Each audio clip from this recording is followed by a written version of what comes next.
On August 31, 1916, Harry Butters, an American serving with the British Army in World War I, was killed by a German shell during the Battle of the Somme while fighting near the French town of Guillemot. The son of a wealthy San Francisco industrialist, Butters spent part of his childhood in England, where he attended Beaumont College, a Jesuit school in Old Windsor. He later studied at Phillips Exeter Academy in New Hampshire. After inheriting his father's estate in 1906, he returned to California, briefly worked at Standard Oil, and purchased a ranch. When war broke out in 1914, Butters sided firmly with the Allies.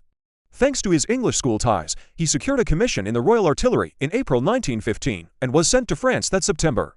He took part in the ill-fated British offensive at Loos, where he later reflected on his decision to fight. "I find myself a soldier among millions of others in the great Allied armies fighting for all I believe right and civilized and humane against a power which is evil. I firmly believe, if I live through it, that never will I have the opportunity to gain so much honorable advancement for my own soul, or to do so much for the cause of the world's progress, as I am here daily." In April 1916, while serving near Ploegsteert in Belgium, Butters encountered Winston Churchill, who was commanding a battalion on the Western Front after resigning as First Lord of the Admiralty following the Gallipoli disaster.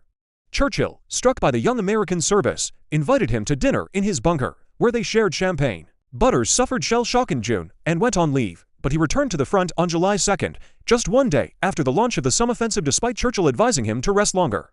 On August 31st, his battery was bombarded at Trones Wood near Guillemot, and a direct hit killed him and his comrades. Reverend A. Cassady later wrote, "I don't exaggerate when I say nearly 100,000 shells dropped that day in an area of about 800 square yards." Butters was buried at Melt, south of Albert, with the simple inscription he had requested. An American citizen, Winston Churchill, honored him in the London Observer. He had seen much service on the front line and came through unscathed until in June last a bouquet of shells destroyed his observation post and stunned him. He could be induced to take only a week's rest before he was back at the front, disdainful as ever of the continual threats of death. And thus, quite simply, he met his fate. He was one of the brightest, cheerest boys I have ever known. We realize his nobility in coming to the help of another country entirely of his own free will, and understand what a big heart he had.